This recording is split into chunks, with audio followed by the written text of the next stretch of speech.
મારું નામ ઈશ્વરભાઈ ભીખાભાઈ પ્રજાપતિ, રેલવે પ્રાથમિક શાળા, તાલુકો મેઘરજ, જિલ્લો અરવલ્લી. મારી શાળા 1 થી 5 ધોરણની છે. હું 4થા અને 5મા ધોરણના બાળકોને અભ્યાસ કરાવું છું. મારી શાળામાં વર્ગખંડ, અવલોકન અને શિક્ષણ કાર્ય તથા વિવિધ શાળાની પ્રવૃત્તિ દરમિયાન બાળકોમાં વિચાર શક્તિ, તર્ક શક્તિ અને કોયડા ઉકેલ એ એક મોટી સમસ્યા જોવા મળી. એના માટે મેં આ વર્ષે આ મારો નવતર પ્રયોગ પ્રાથમિક સ્તરે સમજ આધારિત અધ્યયન શરૂ કરવામાં આવ્યો. આ નવતર પ્રયોગમાં બાળકોને દરરોજ વિશેષ ટાઈમમાં અથવા ઘરેથી એક આવી પઝલ અથવા કોઈ પ્રવૃત્તિ, દાખલા તરીકે તમારા ઘરની આગળ રહેલા વૃક્ષોના નામ લખી લાવો, આવી ગમે તે એક પ્રવૃત્તિ આપવામાં આવે છે.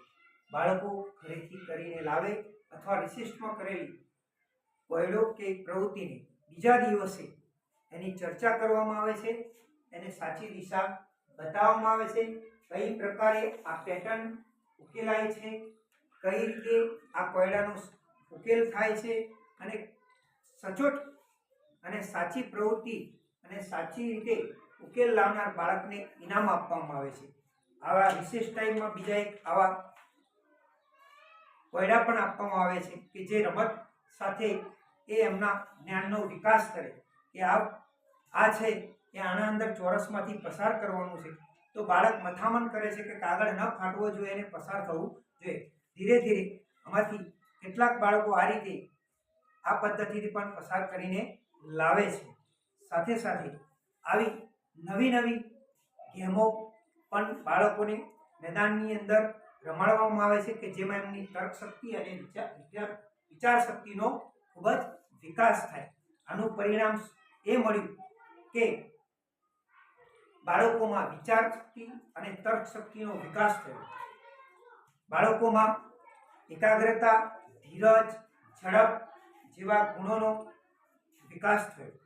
સાથે સાથે બાળકો HOT ક્વેશ્ચન સોલ્વ કરતા થયા. સાથે સાથે બાળકો એક પ્રકારનો જે ડર હતો કે હું આ પ્રશ્ન સોલ્વ ન કરી શકું, એ ડર પણ એમનામાંથી જતો રહ્યો. બાળકોનો વિશેષ ટાઈમનો ખૂબ સદુપયોગ થયો. બાળકો ખૂબ ઉત્સાહથી ભાગ લે છે અને આ પ્રકારની નોટમાં બાળકોને બધા જ પ્રશ્નો લખવામાં આવે છે અને ચેક કરવામાં પણ આવે છે અને સમયાંતરે એમનું મૂલ્યાંકન કરવામાં આવે છે અને એમના ગુણોમાં થતા વિકાસનું ખૂબ જ નોંધ લેવામાં આવે છે.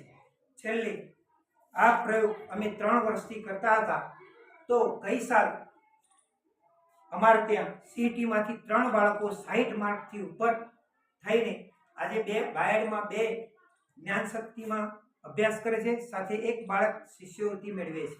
અને આ સાલ પણ અમારું લક્ષ્ય છે કે વધારે વધારે બાળકો CET-માં પાસ થાય અને ખૂબ જ આગળ વધે. બાળકોમાં એક પ્રકારનો સ્પર્ધાત્મક પરીક્ષાનો જે ડર છે એ નીકળી જાય અને ખૂબ જ આગળ બાળકો વધે અને પોતાની મગજ શક્તિ અથવા તર્ક શક્તિનો વિકાસ કરે, એવું અમારું ધ્યેય છે. આ પ્રયોગ હાલ અમારી શાળામાં ખૂબ જ પ્રગતિના પંથે છે. જય હિન્દ, જય ભારત.